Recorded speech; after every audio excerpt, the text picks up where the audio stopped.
Good evening. A number of guests duly introduced by fellows are attending your meeting, and I welcome them in your name. Minutes. Society of Antiquaries of London, ordinary meeting Thursday, 18th of February 2021. This meeting took place online only.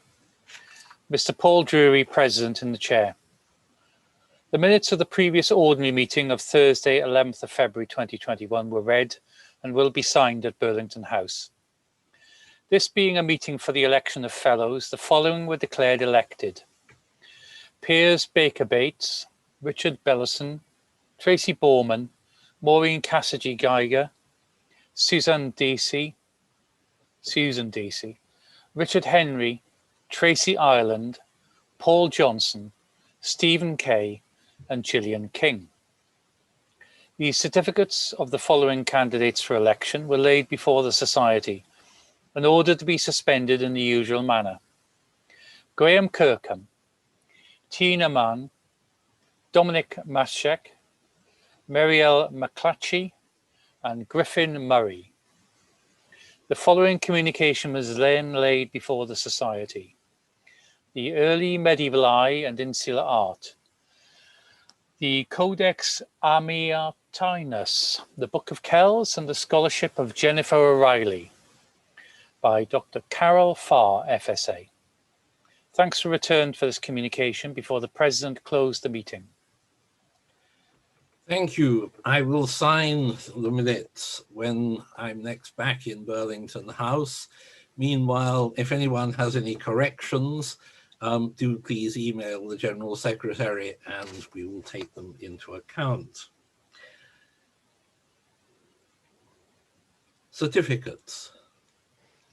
Thank you. There are 5 certificates this evening, and if I can remind fellows that I'm reading the shortened version of the certificates, and the longer version is on the website. Naomi Payne, BA, MA, PhD, an archaeologist and finds specialist, especially focused on Roman to post-medieval metalwork, small finds, pottery, and ceramic building material, and a research associate at the University of Exeter. Sarah Perry, BA, MA, PhD, Director of Research and Engagement at MOLA, who oversees community initiatives, post-excavation, and grant-funded research.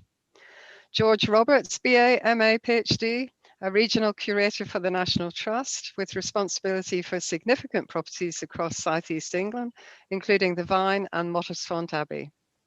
Anita Smith, PhD, Associate Professor of Archaeology, who specialises in the management of cultural heritage and who has a ministerial appointment to the Australian delegation to the UNESCO World Heritage Committee 2018 to 2021. Sean Steadman, BA, an archaeologist who has worked on major projects, including Crossrail and Heathrow, and who has directed and published archaeological excavations in both rural and urban contexts. Thank you. Thank you. These certificates will be suspended in the usual manner, or at least so far as that's possible in the current circumstances. As ONSEC said, please go online and read the full versions if you wish. We now come to the main business of today's meeting, which is to hear a paper, The Stonehenge Hidden Landscapes Project and the Durrington Walls Pit Circle by Professor Vincent Gaffney, FSA.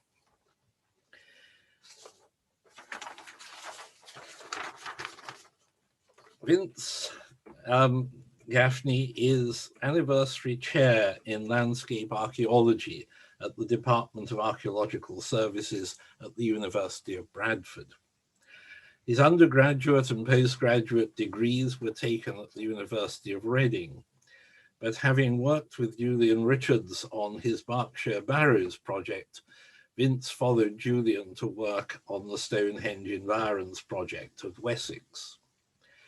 Following this early introduction to the landscape of Stonehenge, he returned to Berkshire to undertake the Maddle Farm project with Martin Tingle. After a number of years spent hiding in a museum in Redditch, he decided to study for a PhD based in Ljubljana, but centered on the island of Hvar in Croatia. His PhD led to a much larger research program, the Adriatic Islands Project. Following his return to Britain, Vince worked at the University of Birmingham before moving to Bradford in 2014. He is currently leading the ERC Advanced Grant Project, Europe's Lost Frontiers, exploring climate change, settlement and colonization of Doggerland, the submerged landscape of the southern North Sea. On land, he is part of the UK team within the UK LBI ArcPro Stonehenge Hidden Landscapes project, which is an international research consortium that has carried out an extensive program of geophysical survey across the Stonehenge landscape. Before I hand over to Vince, let me just flag up, there will be a Q&A session at the end. If anyone would like to ask a question, please type it into the chat function on Zoom. I'll then ask these questions at the end of the lecture. And it's helpful if you hold back your questions until towards the end, so that we don't have a lot of questions that Vince will have answered by the time we get to them. So, Vince, the screen is yours rather than the floor. Thank you very much. Well, it's lovely to be here to give this lecture, apparently to quite a large audience, so it's the largest number of people I will not meet on a single night, I suspect.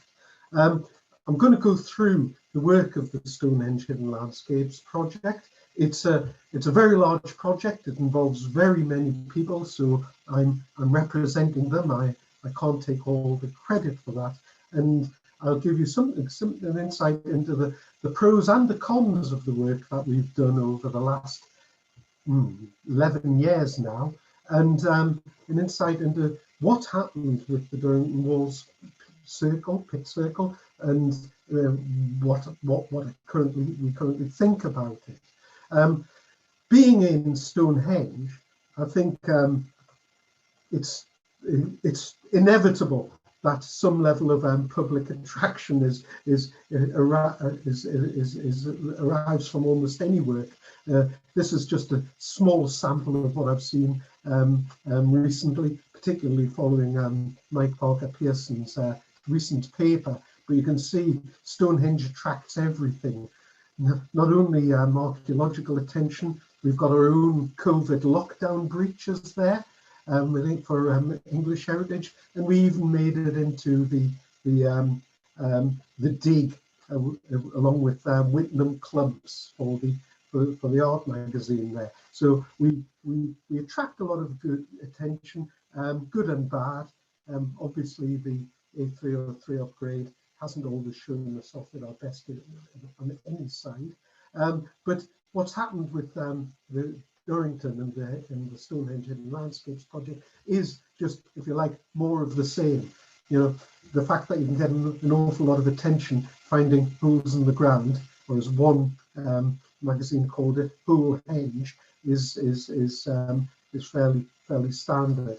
Some of it's a bit strange. The Daily Express headline there actually occurred 2 weeks ago, even though we did the work 9 months ago. So they've obviously got their best people on that as well.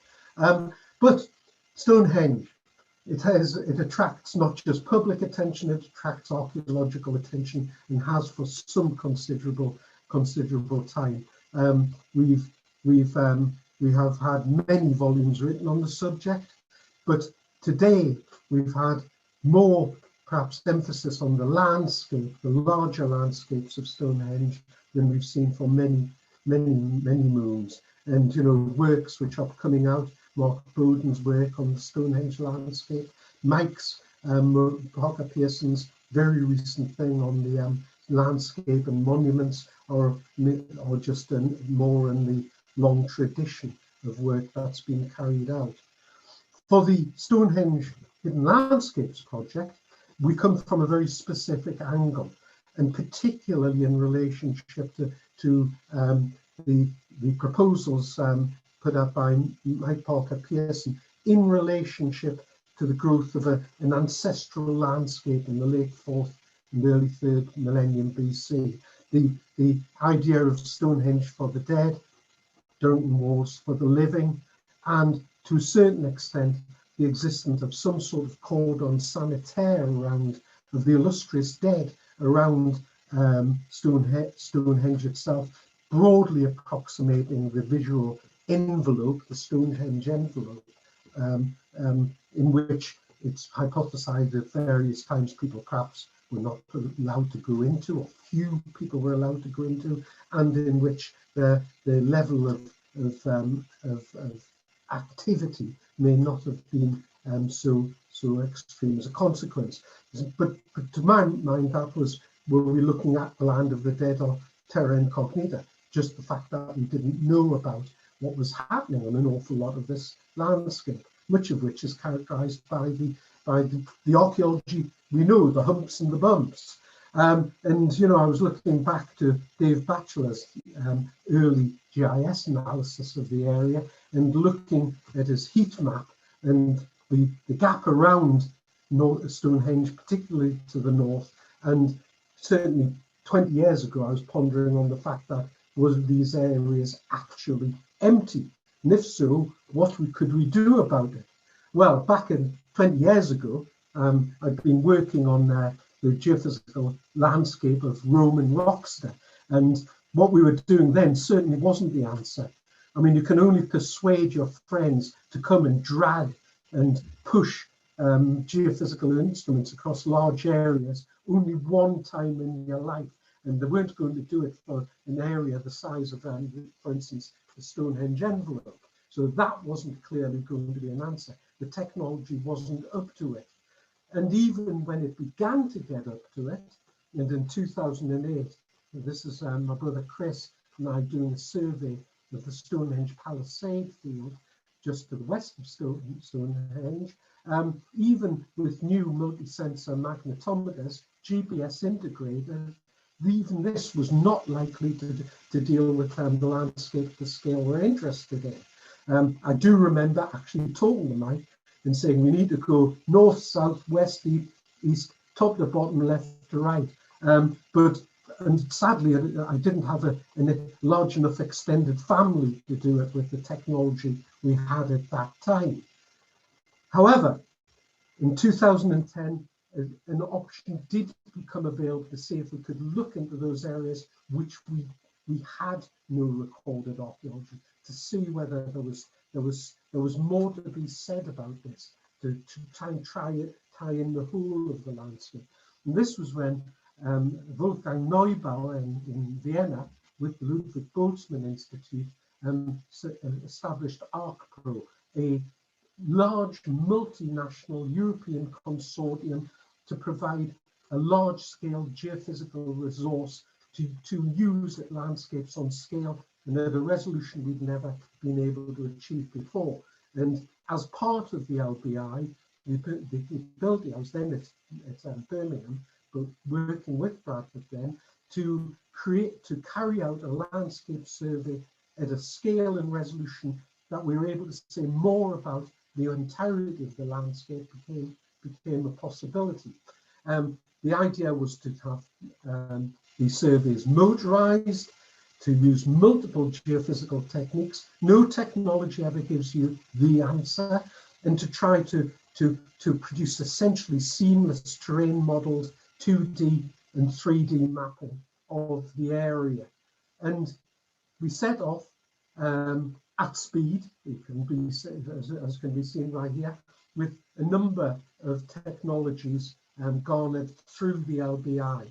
Large-scale magnetometry using the Fürsters, GPRs of multiple variety of antennae and numbers of channels, giving a very varied resolution, and as time went on, electromagnetic induction, primarily provided through Philippe de Smet from Ghent and Richard Bates from St Andrews, and we set out to try the left to right, top to bottom survey that we'd anticipated. We integrated it with terrestrial laser scanning in order to get a high resolution terrain model into which we could fit this data.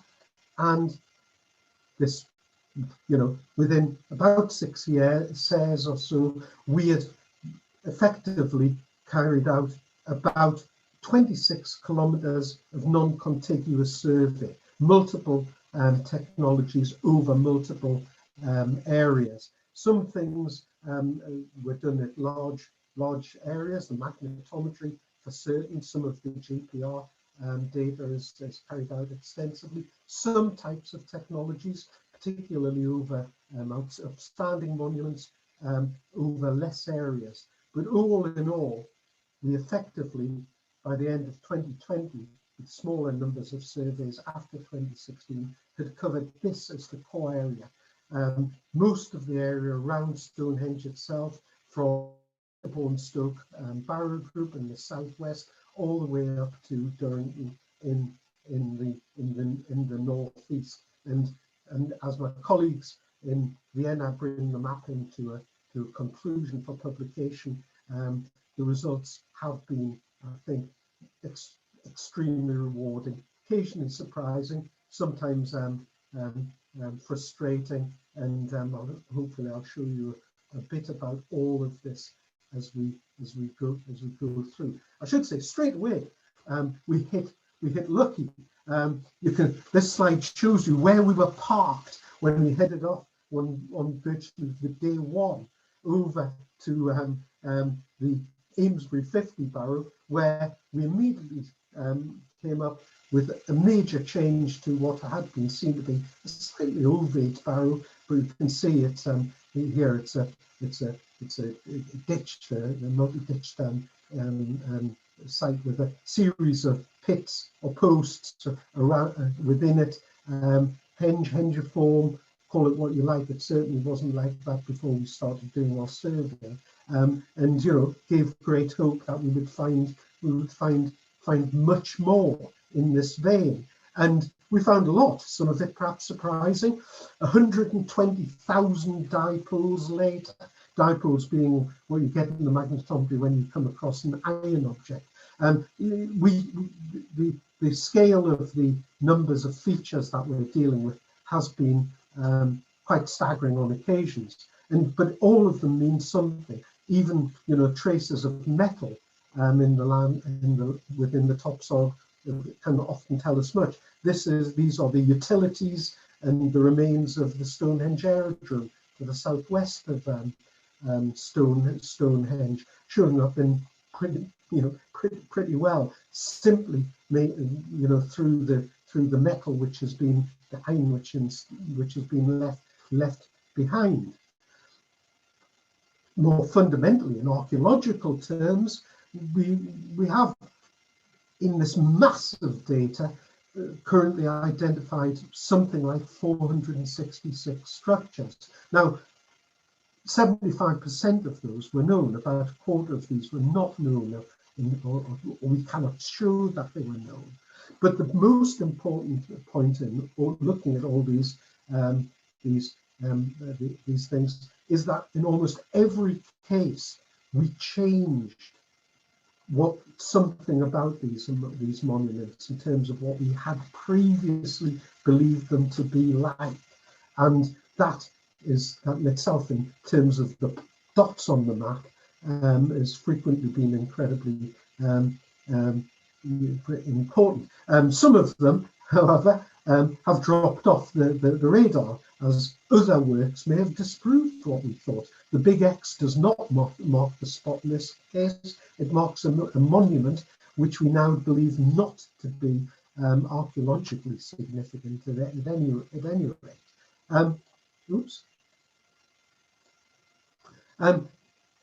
Most of it, though, much of what we've done is added significant detail to monuments. This in respect of the lesser cursus to the northwest of Stonehenge. Here you can see a segmental pitched monument in which you can see the level of detail we're providing here is quite significant. Now that's nice in its own right, but much of these details have, I think, larger relevance. if we go to something like the Stonehenge cursus, for instance, now here is a monument, enormous, nearly 3 kilometers in length, about 150 wide. It's not exactly parallel, ditched and banked. Now, this is a monument which, of course, many people have thought much about, whether it's, the passing sun, the route of the sun, whether how it's aligned on other monuments. People have generally spent a lot of time walking from west to east or east to west, depending on how you thought this was significant, and pondering on it as a unified structure. Now, in something this size, it is problematic. Without doing serious harm, you can't excavate something this large. Most of the excavations have been relatively small. The majority of this monument, without geophysical survey, is terra incognita. And the problem about the absence of evidence here, it is often evident, becomes a fact rather than anything else. The absence of evidence becoming evidence of absence. However, this is not necessarily so. From our first surveys, we realised that whilst we could not find, this thing was crammed with features, there were significant features inside it. In particular, these two rather large pits, 5 meters across, in a monument this size. They don't show up very easily, but nonetheless, here they are in 2D on the map, in the west and east of the cursus, and in the volume, 3-dimensional volume below. Now, the position of these pits was clearly strange, and we had to project this onto the side of a barn, actually true, in order to see this originally. The eastern pit is on the end of the cursus, which is clearly visible from Stonehenge. You can see it in the models below, whilst the western one is in the area of the cursus, which is not visible. The cursus is so long, it has its own topography within it. It has this sort of yin and yang effect of visible and invisible as you move across it. The position of the eastern pit certainly appeared significant in being on the line of the first stretch of the avenue and having potentially solstitial arrangement. The finding of the other pit, however, seemed to confirm this as it being at the sunset, lined on the probable sunset on the solstice. So there is something significant there in how we're looking at it. It also suggests, if these are contemporary and these haven't been excavated, that the position of viewing potentially from the area of Stonehenge again suggests, as many people are beginning to believe, that how the area is becoming significant from a much earlier stage than the monument itself. Perhaps more significant, though, is the increasing evidence for gaps in the cursus. Now, a central gap has long been mooted and postulated, and although it is frequently difficult to see, it is quite likely that in the northern half of the cursus there is a gap. We cannot see a ditch in the magnetometry, and nor can we see anything in the LiDAR data as well. However, perhaps what's more important is this: a whole series of small gaps throughout the extent of the cursus. Now, this is important because we tend to look at this as an east to west monument traversing in this direction, west to east, east to west. But more and more, the cursus looks a permeable monument. It guides passage through it.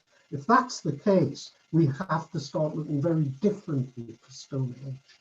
Stonehenge landscape may equally be one in which movement is being directed through monuments and by monuments. And this is an agent-based model looking at the effects of imposing monuments on the landscape and how they will change how access to Stonehenge itself. The truth is that we might have a rather large amount of processional movement through the landscape, which we cannot trace as yet. And gaps in things like the gaps in the cursus may begin to allow us to identify these. And the problems of seeing people, despite all the archaeological work, is significant. The largest archaeological site in the Stonehenge landscape is the Free Festival. You know, it's revealed by all those dipoles of every beer bottle, beer they ever had, all the bottle tops and stuff. And, you know, the tracks that you can see through the Stonehenge Free Festival may be a sign of the type of archaeology we actually might expect at various times. Going beyond that, things like, for instance, Amesbury 38A, a barrow, a round barrow. Here we've got revealed to be a hengiform monument with a complex sequence of ditches around it. Again, possibly a solstitial arrangement. And if we go to the cursus group, several important things. We think, for instance, we found the mythical lost toilet block of the Stonehenge Free Festival, but in between Amesbury 49 and 48, the EM data seems to have located a series of unditched barrows. There's a lot we don't see on the landscape of Stonehenge, which has archaeological significance and which may be likely to change how we interpret these apparent gaps, these absences within the data. Then, pits. Pits are not unusual in British prehistory. There are a lot of pits.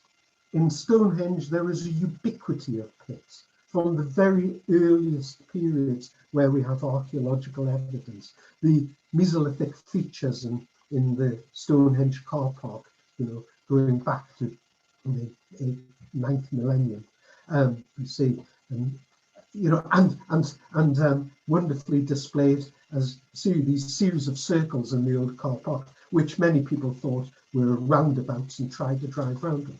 I mean, these are obviously significant about how Stonehenge has been emerging as a locale of importance. It's possibly a very early stage. The Conybury anomaly, interesting for a number of periods, apart from being one of the earliest Neolithic features, possibly the only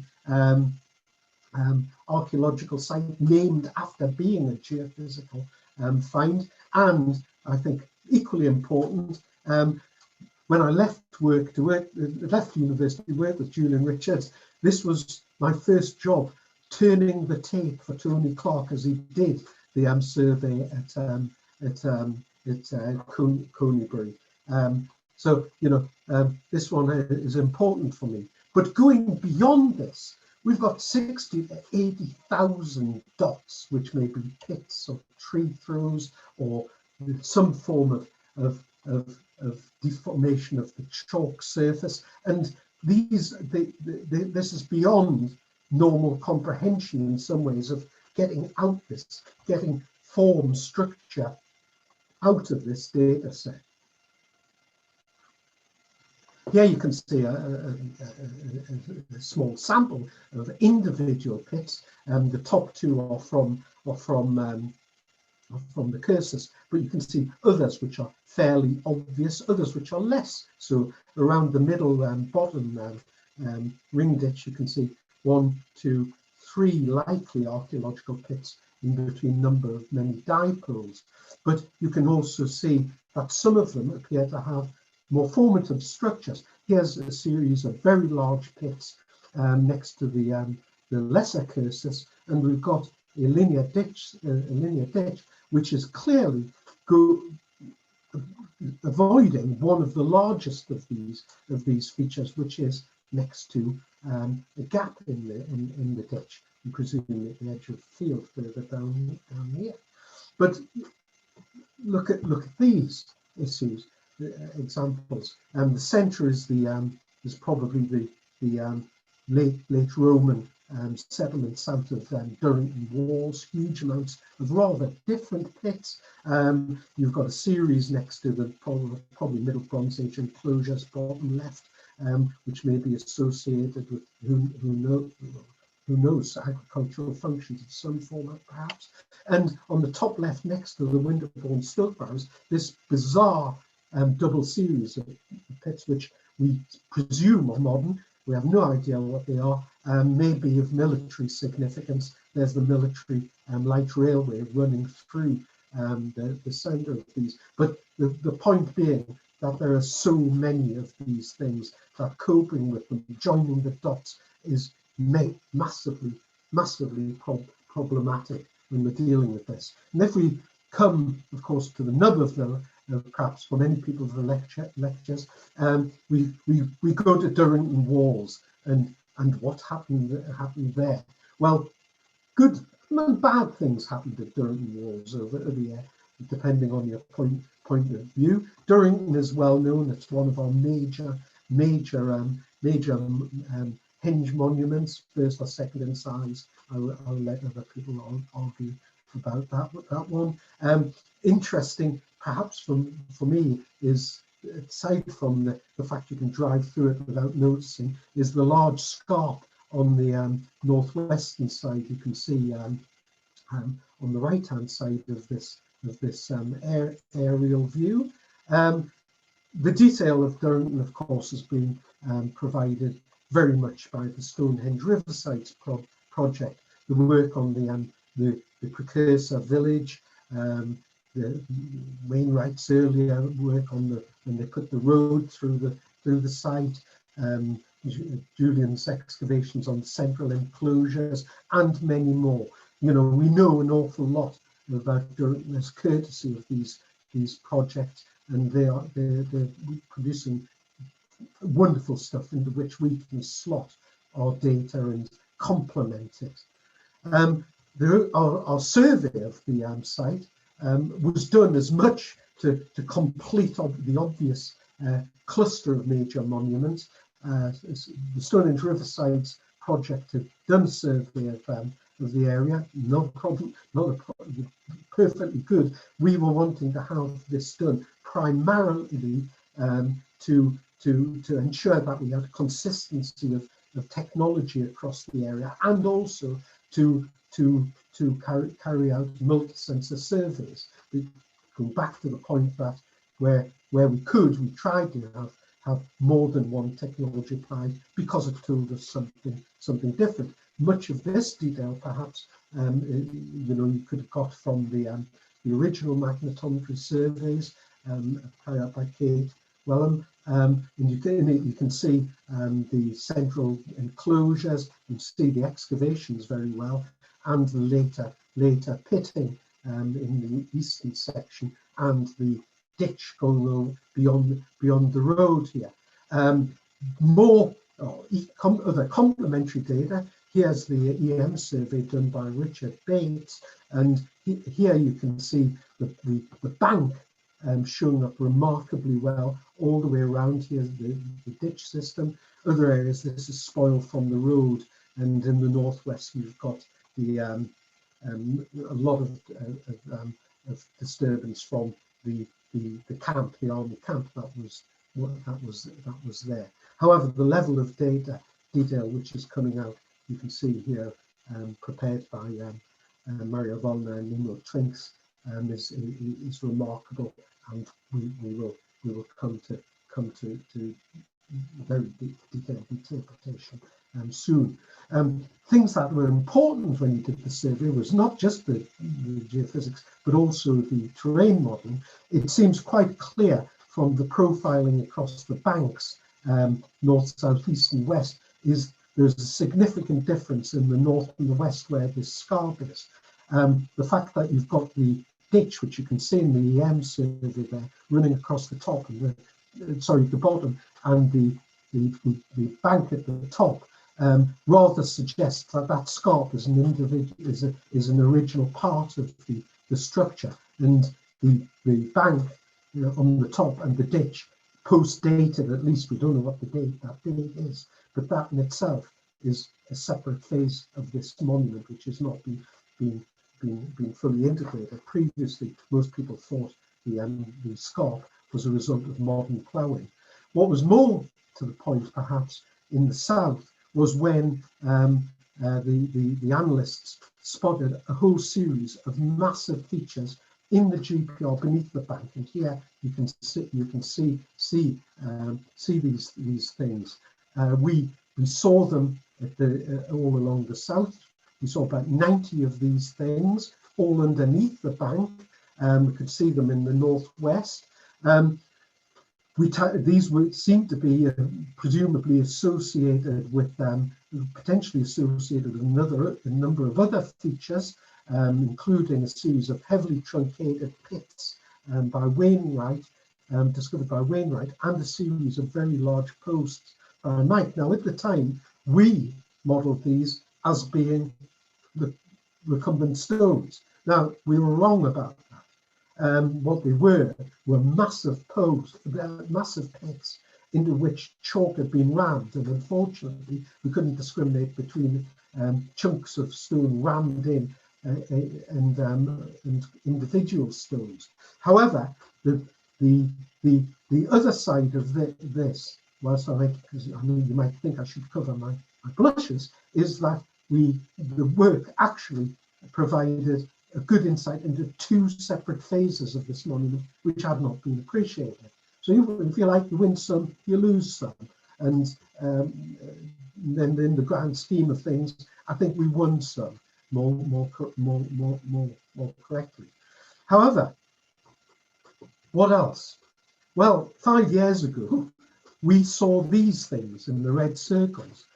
Weird splodges. Now, there's so much weirdness in the Stonehenge landscape. We initially looked at it, and I'll put my hand up, I thought these were dew ponds. I thought they were just hollows in the chalk, a high chalk providing water, and that was fine. That was what we're looking at. I thought there was the possibilities that some military weirdness had gone on, which we no one knew about, but on the whole, that was all what we thought we were seeing. There was no reason to link this with Durrington. They were essentially a kilometre away. Why would we? Well, the only reason we ever did link them in any way with Durrington was because of work by Wessex Archaeology. And here I thank Matt Leaders and his colleagues for the assistance they've given us here.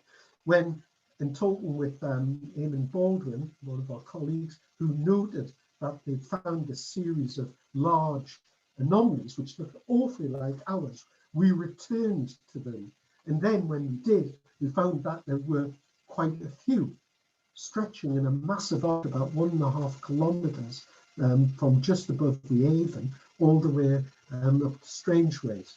Now this we could also add to, we presumed, one of these, for instance, 1A, just above the Avon, no short distance. So they have remarkably similar profiles in the LiDAR. One, however, the one named I, which I put an I, is full of metal, so we can't actually see any feature associated with it, but it looks very similar. However, the features that we did survey are remarkable in their consistency across the whole of these areas. So about 20 meters across, all of them, and that was enough to attract some considerable attention.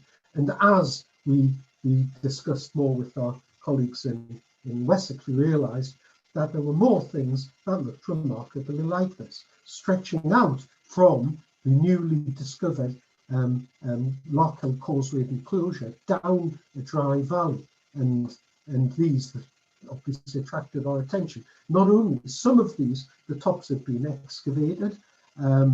They produce generally Middle Bronze Age material, other stuff as well, but mainly one of them, several had been machine trenched. One had been augured to a depth of about 6 meters, and the general consensus was that these are sinkholes, natural solution hollows, being good with archaeological significance, running up to the Larkhill Causeway enclosure, on a general alignment, probably with the solstitial alignment, and providing an example of natural features being integrated into the archaeology in providing greater significance. And there is nothing wrong with that. We said the way that natural features of this sort could be integrated is not something that I would be particularly surprised about, given the relationship of Neolithic society with nature in many situations. There's also, however, a series of late Neolithic post alignments, some of which have been dated in the areas excavated by Wessex, but also quite significantly within the geophysics data itself. Now, these things may be intermittent, certainly in the northwest. We are uncertain, but there do seem to be an association in some way with these features, possibly at a very large extent. Now, what are we dealing with? The northern section have been proposed to be solution hollows. We've suggested that the southern are maybe cultural. However, the 20 features that appear to have a very consistent shape and diameter, they appear to form a coherent circuit. They might have occasional inner circuits of post pits, and they just happen to centre on Durrington Walls, which, however these things originate, seems to be pretty significant. Now, we can look at the larger landscape and say, well, if these are natural, how often do we see them? Well, the geophysics gives us a very good look into the distribution of large pits, and these are the largest distributed. And I have to say that the majority of them, beyond the pits around Durrington, are not as large as Durrington. They're over 5 meters, but not anything like the 20-meter anomalies we were seeing around Durrington. So this in itself was quite interesting. So we decided to undertake fieldwork in September and October 2019. We went back initially to do more geophysics and GPR over the top of them, and what came out again was significant. These things have vertical sides down at least 3 to 4 meters. They're not 20 meters wide. They've got a weathering cone at the top, which gives you the 20 meters. That wasn't enough. Things this size, however, what do you do with them? They're too big to dig in any sensible fashion without a large amount of investment. Having been working at sea for quite a lot of time recently, as have a lot of our team, we went back and decided to core them, initially with a mobile wing fibre core. Unfortunately, it was the hottest, driest period I've ever seen. We couldn't get 30 centimeters down at this point. So we went back with a percussive core and cored 2 of these things. 7A produced a feature which was about 4.8 meters deep, about 5 meters deep. 8A, but did not have any dating evidence in. 8A, again 5 meters deep. However, we did get a C14 date from bone that struck flint in there, putting it at about 2460 to 2270. Another pit, however, was very different. It was probably cut into solid fluxion deposits. We couldn't see the bottom, and the one date we got actually put it into the Middle Bronze Age. The USL was very helpful here, however, because you get from the exposure to daylight, it gives depositional age and sediment histories as well. This demonstrated, particularly at the top of core 5A and the base of core 5A, massive difference in the potential age. So between the bottom and where we can find the actual dated sediments, it is clear that there is a base somewhere in between that. It also tells us in the 8A column there that below the erosion cone, the deposition is a constant rate in the other features, so, which is very important.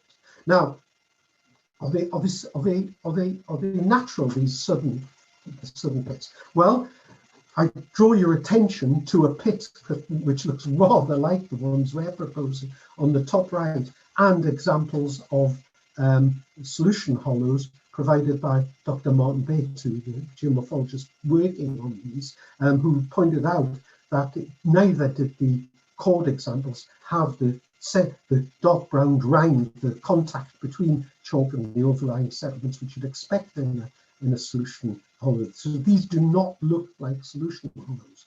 Moreover, we can't, even though we can't say that those are not solution hollows, you have to be aware that most of these have not been bottomed in the same way, and we need more information. We can't just tell these things are natural from looking at the top sediments. If you look at the depth according to 7, 8 and 7A, you've got to go quite a way down to actually demonstrate these are not cultural features. That's not saying that they are, but it's different. They are, however, where we do see them, they are massive features. And if these things are 5 meters deep and about 8 to 10 meters wide, we're looking at over 9,000 cubic meters. It's an awful lot of chalk which has been removed if these are a single coherent circuit. We don't know they are, but even if they're only the 20 we see, this is significant. At its most, it might be about 18% of the equivalent of the ditch at Durrington Walls. So we've got a series where some of these do not look like natural features. Some may originate as natural features. It's not a problem. That is how prehistoric societies work. But whatever it is, the structure does appear to be centered on Durrington. The pit that we have dated looks to be late Neolithic, perhaps after the ditches are dug at Durrington. It looks like an extension of the monument at a massive scale. The Middle Bronze Age date does suggest that we may have something like recruits. We do not know. The inner ring, we don't know. But what about these pits? Round things are what we find in prehistory. Rounding them up. Well, they don't look like flint mines. There are some flint mines in the area, just to the northeast of Durrington, which were excavated in the 50s. These things are much smaller at the top and they don't look the same. Things like Mournbury rings, or the shafts there, they aren't at the same landscape scale that we're looking at here, somewhat later as well. So these aren't direct proxies or comparanda. Could they contain deeper shafts? They certainly could. The 3 or 4 inch core doesn't tell you what's happening elsewhere. We do have the Wilsford shaft, 30 meters deep, with a Neolithic date on a book at the bottom, and possibly cut at the bottom with antler picks. So this could be in one of these things. It could be on any of them, north and south, actually. Can we compare it with things like the Mountain Up Wimborne site? It's there earlier. Here's an example of a pit shaft about the same size, with the deeper shaft inside it, 7 meters deep. Earlier, possibly the excavators thought a transitional monument. Again, they're hardly the scale of what we're talking about. And if you want nature or nurture, well, the natural features at Eaton Heath, which were excavated also by Jeff Wainwright, which were assumed to be massive shafts, show an association of contemporary material culture with natural features, which look like some of the things that we're dealing with. But that tells you about how people live related to natural features and how they become cultural features over time. And of course, at the greatest scale, we've got the Fir Tree Field shaft, and down another one on Down Farm, where everything happens, of course, excavated by Martin Green, which is a natural feature, but has these associations. A massive scale in itself, but not what we're seeing at Durrington. Perhaps given the post alignment, a comparison with the Great Palisade enclosures, but even these don't reach the scale of what we're talking about. The area within the pits is about 3 square kilometres. So what are we looking at? A structured landscape. Well, it's very different. You might go to visual to look at view sheds to have an insight into that. That's what we tend to do nowadays in archaeology. But the pits do not conform easily. They are not seen from Durrington Well. Only a small portion of the ones to the south. And then if you jump up and down on top of the bank, and from Larkhill, you only see the northern section and not the southern features. So they're not well explained that way. What about astronomical alignments? There are, of course, solstitial alignments from both the Larkhill causeway enclosures and of course Durrington Walls, but the pits themselves do not show any particular astronomic characteristic. They don't have any level of consistency. And here you can see whether individual pits look towards the winter sunrise, the summer sunrise, accordingly. There's north-south division in that.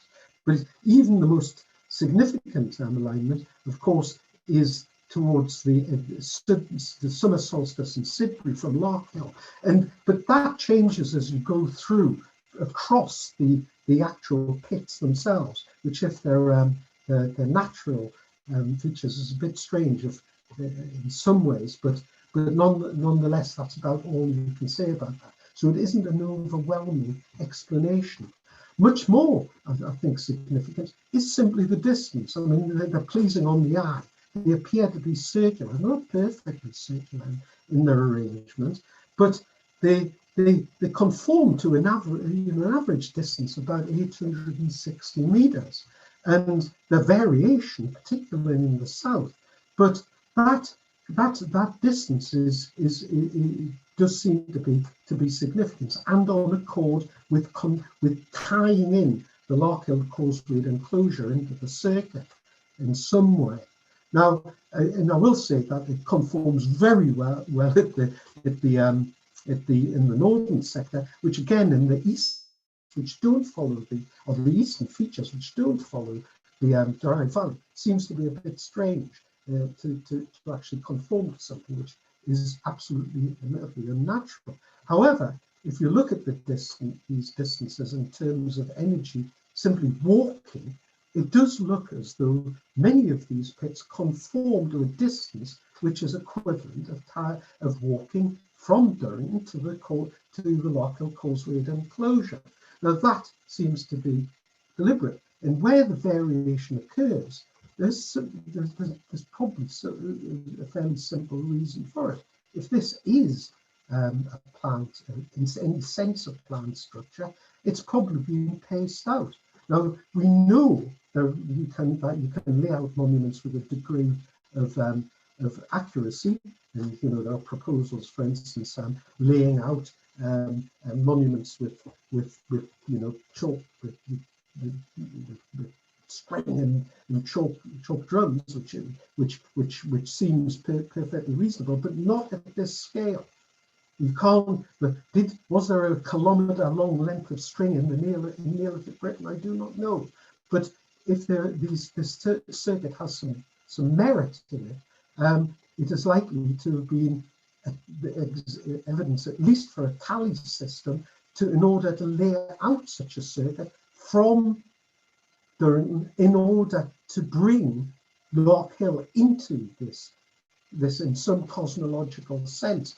The variation is interesting, particularly in the south, because that area is flat.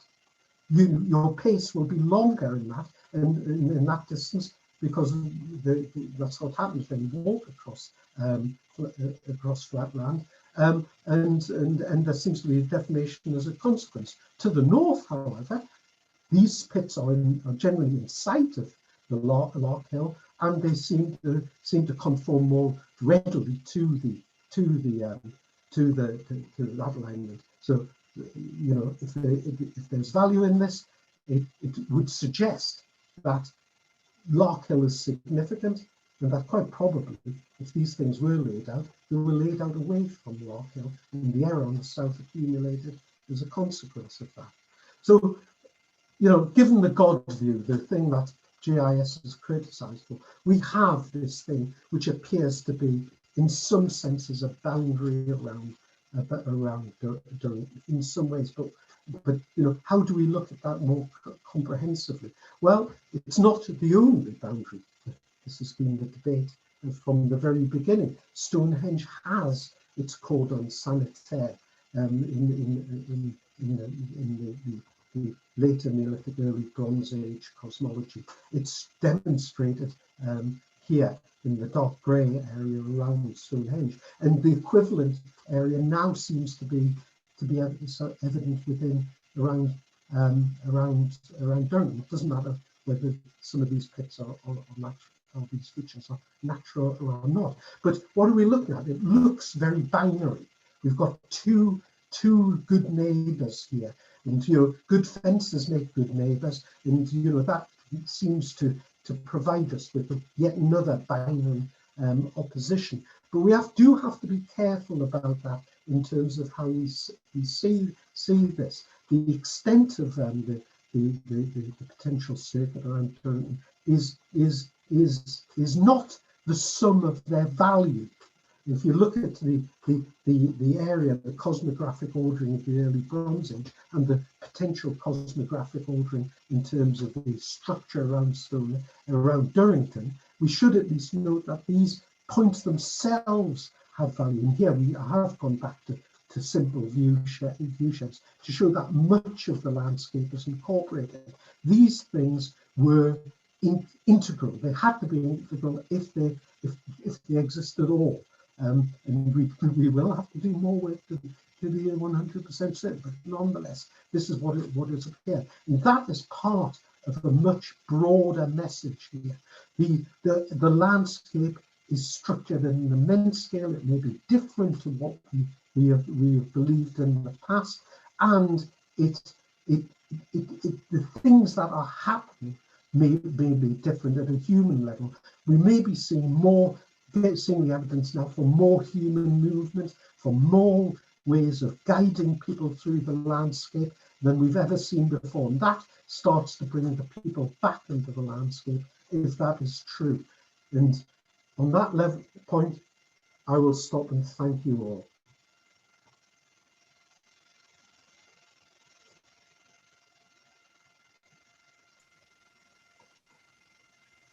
Thank you very much, Vince. Sorry, let me. Thank you very much indeed for your mastery, if nothing else, of such a vast body of data, which it is, as you said, approaching the limits of what one can comprehend and interpret. Now, let's see questions. Simon Banton, any news on the project to go and core some of the large features at Durrington Walls? Well, we would hope to do you mean the rest of the circuit closely? We hope to do more in the future. I mean, it's critical that we do. I mean, the one thing I'd like to say is against the binary oppositions. I have no problem with multiple origins for some of these features. I think they have to exist as integral forms. It therefore has the possibility that these things grow in a different way. These monuments become, in many senses, they become, further detailed from the cause. And the north is obviously an area we'd like to go. Right, thank you. Next, what is the evidence of periodic restriction of access to Stonehenge? Historically, obviously, rather than in the present. Oh, crumbs. I'm not sure. In terms of, well, there have been large period of times when areas of this land have been very restricted. Like, you know, someone who's walked over that and picked up live munitions, and Julian will well remember that, when we found that live grenade. These areas have been restricted historically. Some of them have been used at different times. There is that wonderful 18th century drive up to the cursus group to be used as a viewing platform, you know, in the true landscape sense. I mean, there are many things like that. Restrictions in terms of if you're talking about the archaeological ones, I think some of these barriers may be more permeable than we realise. You know, the past was a messy place.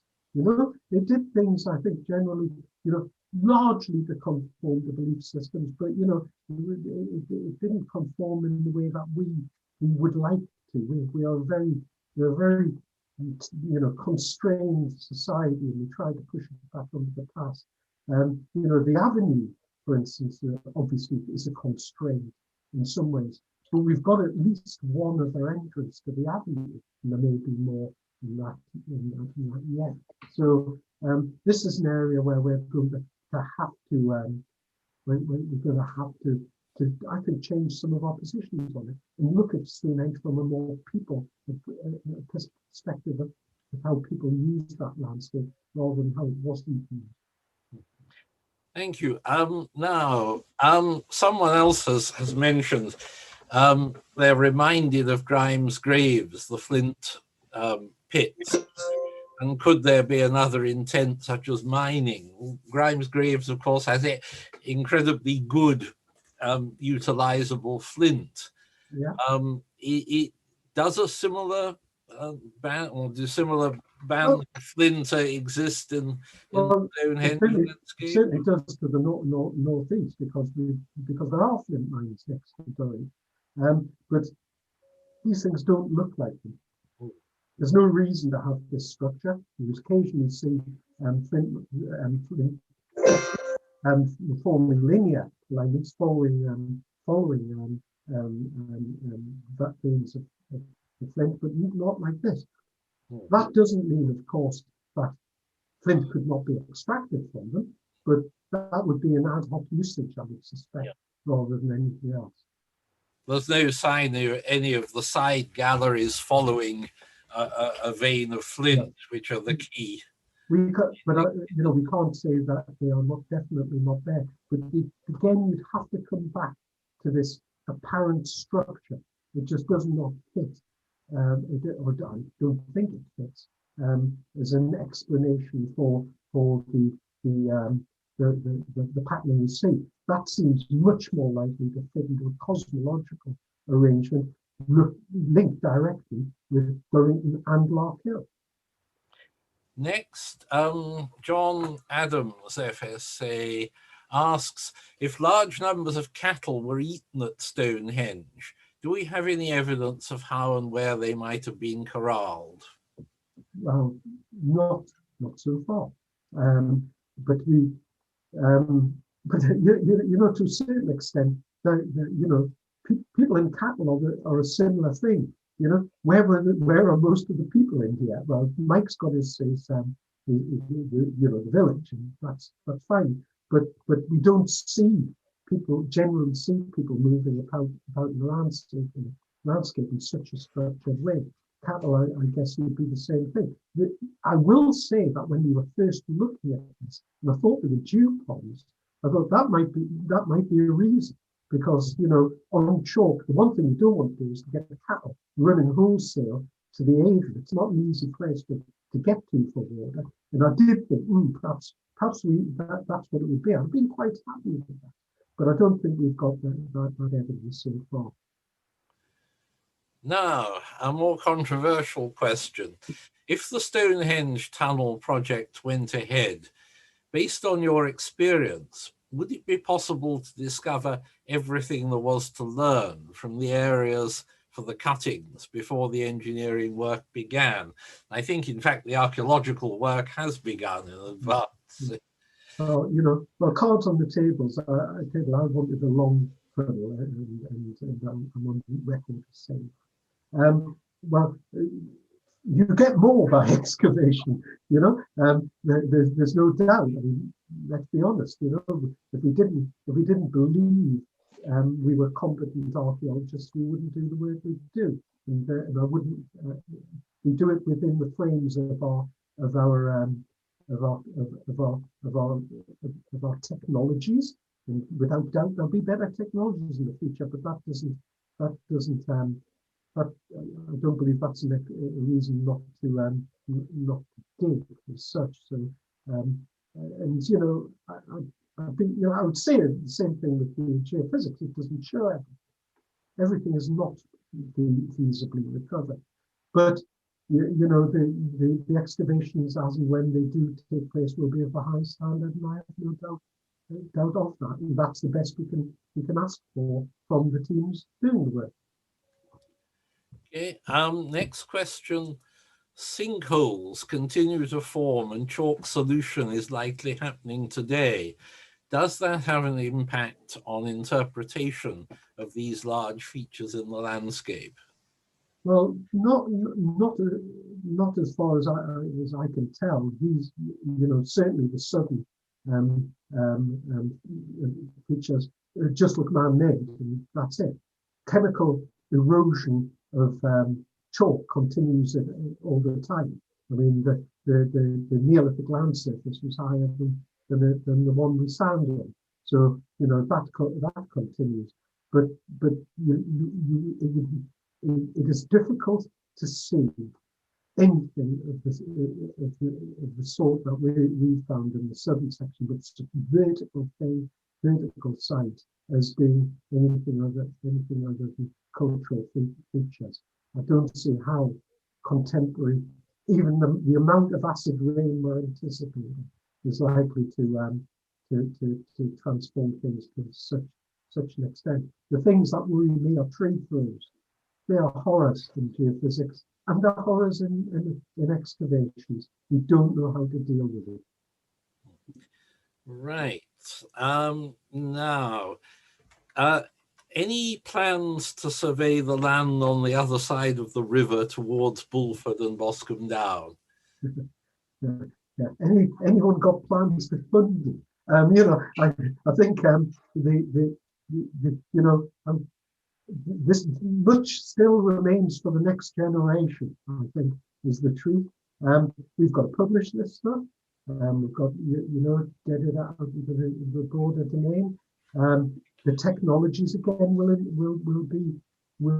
be improved. But it is worth at least noting this is one of the two largest geophysical surveys of its type in the world, and you know, it has been undertaken with an unparalleled resource provided through LBI ArcPro and its participants.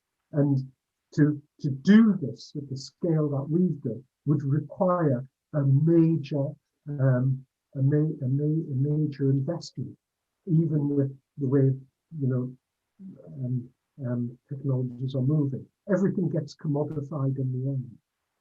But nonetheless, I think a lot more will be for the people out there. I think will have to do that bit of work.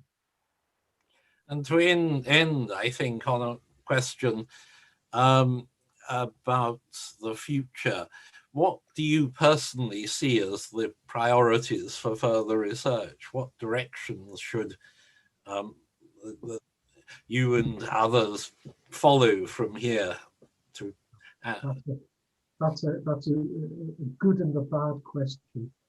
Good because it's a good question. Bad because I have to answer it. You know, there are so many things that the work is throwing of everyone. There are a lot of people involved in the Stonehenge landscape. The work is going to throw a vast amount of new questions. I personally, you know, always want to put the people back in, and not just the dead people. You know, to find ways of how people traverse this landscape and used the bits in between the monuments. They were not empty spaces.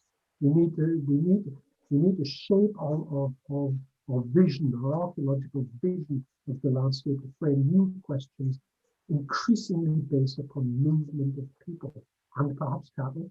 And let's not keep out the cattle, but that is how I think we have to think. 20 years ago, looking at view sheds was deemed the way ahead. Mayor culpa for that as well, But now, we can hold onto this landscape in a way we've never done before, in a digital format, into which we can drop the archaeology. As we do that, we will learn so much more. Thank you very much. I think we must end the questions at that point, yes. And for, I think, a wonderful exposition at landscape scale and at detailed scale of the evolving interpretation of such a vast landscape, and the change in thinking that this work and earlier work has brought about, from thinking about individual monuments to seeing how they join up, how they relate, how they work in the landscape. The whole way of looking at landscapes like Stonehenge has changed dramatically, and this project has taken that, I think, to a whole new level.